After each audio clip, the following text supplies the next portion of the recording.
How's it going, guys? It's Chris from the Morrow Pack, and today we're going to do an in-depth review of Battlefield 4. Now, I know a couple weeks ago I did a first impressions video on Battlefield 4, kind of what I was thinking at the time, and that was, I think, literally within like 48 hours of the game being released.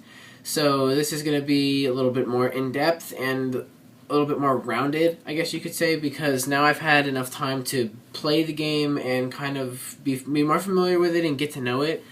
And I'm going to talk about some of the things that I really like about it and some of the things that I know and a lot of other people know that they still need to work on. And yeah, so let's go.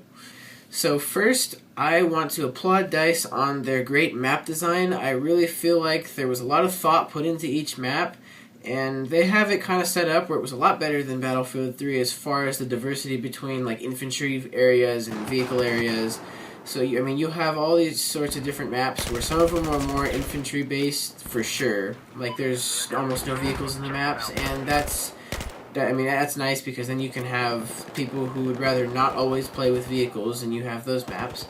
And then you have the maps that are ridiculously vehicle heavy, and that works for people who would rather play vehicles and less infantry. And you have the maps that are in between also. You have places where there's lots of buildings and things for infantry to fight in, but then also areas where tanks and helicopters and jets and all sorts of different vehicles to fight in for themselves. And I think that's really awesome. Also, I like how they have all the different game modes on all the maps. So they have things, they introduced this in Battlefield 4, they have Domination, or in Battlefield 3 they called it Conquest Domination, and that was released with Close Quarters, and that was only on the Close Quarters DLC.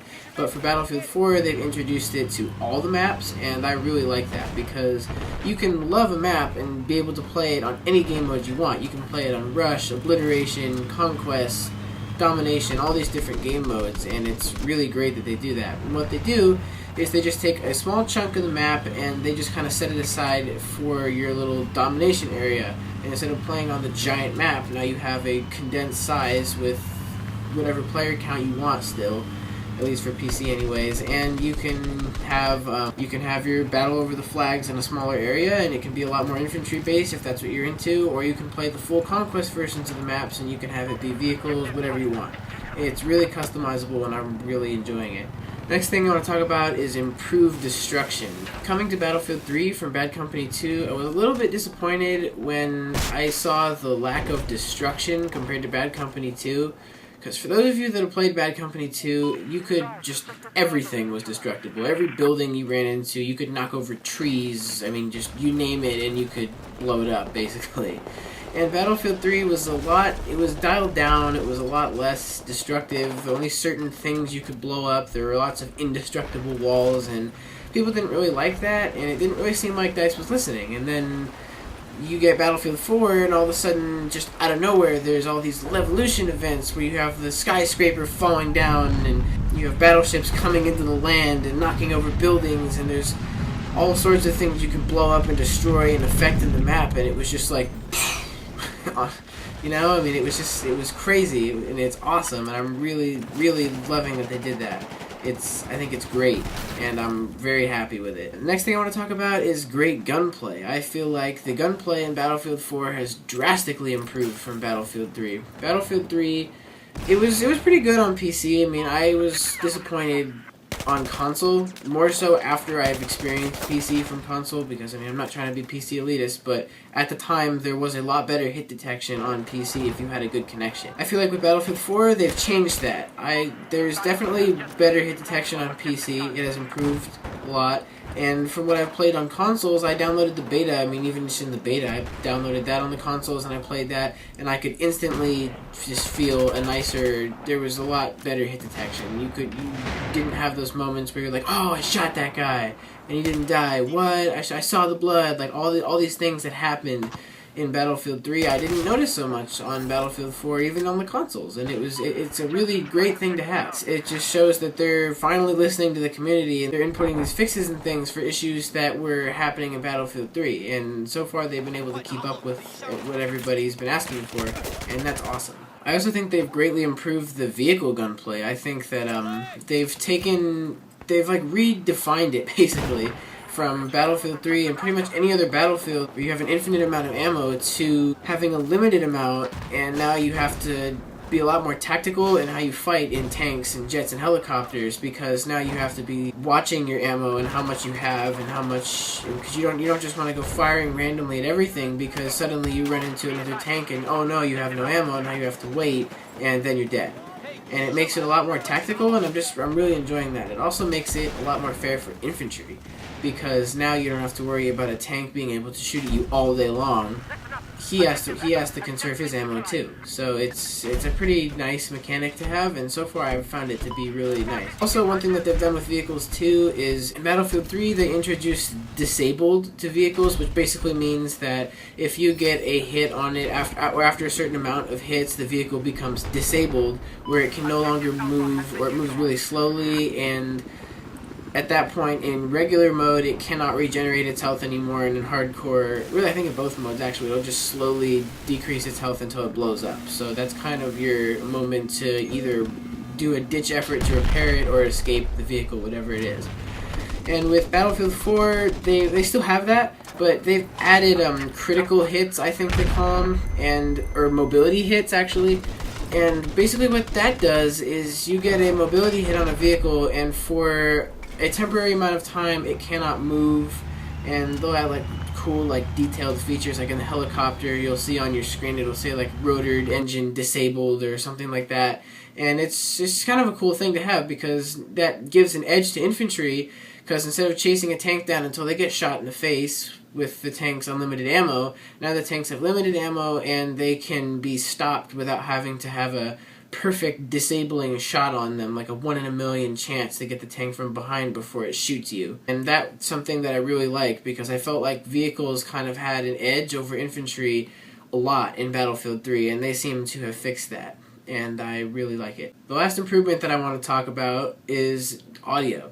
They've redone pretty much all the audio in the game for Battlefield 3, and I really like it, especially having like a nice headset. It just makes it that much better. When you hear like jets go over your head, and it just sounds like so real, especially from like being able to hear that in real life. Like I've heard fighter jets fly over my head in real life. I've been to things like Fleet Week and stuff, and you go out and you hear these jets, it's so loud and it's just right over your head, and you just get that noise, and they've accurately recreated that in Battlefield 4, and I mean, wearing a surround sound headset, I'm thinking like, where's the jets? You know, it was crazy.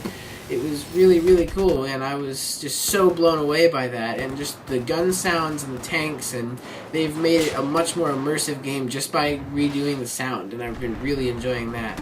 It just makes it that much better of a game to me. Okay, so since I've been talking about a lot of the great things about Battlefield 4, let's touch on the issues quickly. So some of the things that definitely need to be fixed are, well, the top on the list is the netcode. They have horrible netcode issues right now. There's lots of rubber banding and issues with not so much hit detection, because it's more lag related. So on your screen you'll see the guy there and you shoot him, and then on his screen he's not actually there. He's somewhere else in the map at that point, so he doesn't actually get hit. So that's just, they need to fix that for sure. That has to be the number one thing that they really need to get going on. They've done a good job with the crashing issue. They've released server-side updates, and they've done a recent client-side update that has fixed most of the issues for me. I haven't had a crash in a while. I didn't really have a ton to begin with, but now I haven't experienced one yet since playing after all these updates. They also need to fix the overall optimization of the game. I feel like on some maps they're just more optimized than others. I'll have great frame rates on some and horrible on others, especially considering that I have the recommended hardware for the game. I feel like I should be able to play the game on Ultra, basically, without any issues. I should be able to play it on Ultra, 50 to 60 frames, no problem.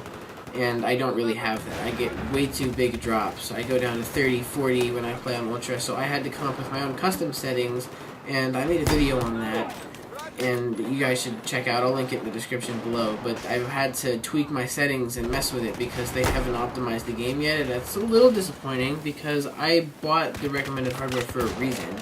And to have it not work is a little disappointing. I mean, it still works great in other games, and I really love the stuff that I have in my computer, and I can make another video on that if you guys want.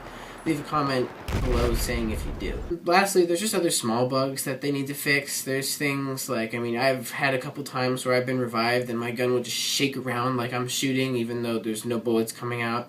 And I mean, that's just little easy things to fix. Like all you have to do is switch to your pistol and switch back to your main weapon and then it stops. But I mean, there's just little things they need to fix, and that's not really a big issue for me. I would rather have them fix the netcode and optimization first. That should be their top priority. Overall, though, on DICE's end, I've noticed a great improvement in the speed at which they release updates from Battlefield 3. Because anybody who's played Battlefield 3 knows that they were horrible at releasing updates. They were absolutely awful. You would only get them every time there was a new DLC that came out, which was like every 3 months they'd release one update, just one, for all the issues that it had, and it had a lot of issues. And in that one update, it was almost 2 gigabytes, always. So people that didn't have the space on their Xbox or their computer to update, like me, like I was lucky, I ended up having a pretty large hard drive on my Xbox, but for some people that I knew, that was a problem. They literally could not do the updates, and you had to have all of them on there. And it became a big issue because they couldn't play online without these giant updates, and they took up all the space, and it was a big problem. And I really feel like they've improved that with Battlefield 4, because since the game is released, they've come out with like 5 or 6 server-side updates, like which are basically like quick fixes that don't require you to download anything.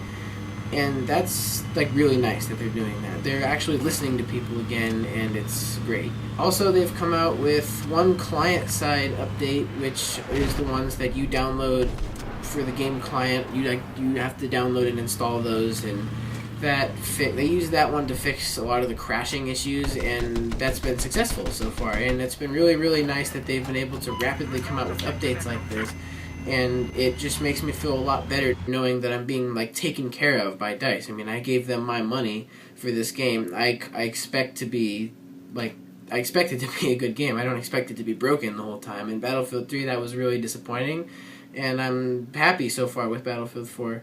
It's great. Overall, I really like the game, and despite the netcode issues, that's really the biggest thing, the netcode issues. Other than that, I mean, I really enjoy the game. I think it's a lot of fun. For all the reasons that I talked about, it's so much better than Battlefield 3, and I've been really, really having a lot of fun with it. It's a great game to play, and if you haven't bought it yet, if you're thinking about getting it this like holiday season, I would totally recommend getting it.